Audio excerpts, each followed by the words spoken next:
শহীদ নাফিসের মা নিজে কাঁদলেন, কাঁদালেন দেশের জনগণকে। জুলাই আগস্টে ছাত্র আন্দোলনে সহস্রাধিক মানুষ শহীদ হয়েছেন।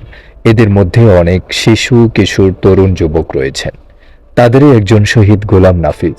তিনি বনানী বিদ্যানিকেতন স্কুল অ্যান্ড কলেজের ছাত্র ছিলেন। বৈষম্য বিরোধী ছাত্র জনতার আন্দোলনে 4ই আগস্ট বিকেলে ফার্ম গেটের পথচারী সেতুর নিচে গুলিবিদ্ধ হন নাফিস। বেঁচে থাকলে আরও 2টি গুলিকর। গুলিবিদ্ধ গোলাম নাফিসকে ড্রেন থেকে রিকশায় তোলার সময় বলছিলেন এক পুলিশ সদস্য। মুমূর্ষু নাফিসকে পাশের হাসপাতালে নেওয়া হলে দরজা থেকে ফিরিয়ে দেয় আওয়ামী লীগের নেতাকর্মীরা। চিকিৎসা পেলে হয়তো প্রাণে বাঁচত।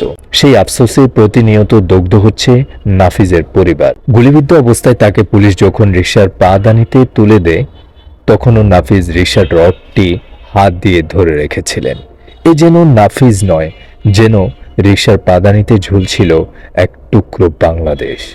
17 বছরের নাফিসের বুলেট বিদ্ধ দেহ রক্ত ঝরে ঝরে নিথর হলেও মাথা থেকে খসে পড়েনি দেশের পতাকা, যে ছবিটি কাঁদিয়েছিল পুরো বাংলাদেশকে।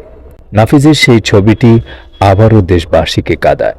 মঙ্গলবার রাজধানীর জাতীয় জাদুঘরে কি চাই নতুন বাংলাদেশের শীর্ষক এক আলোচনা সভার আয়োজন করা হয়। সেখানে উপস্থিত ছিলেন নাফিসের মা নাজমা আক্তার। এ সময় ছেলের ছবি দেখে কান্নায় ভেঙে পড়েন।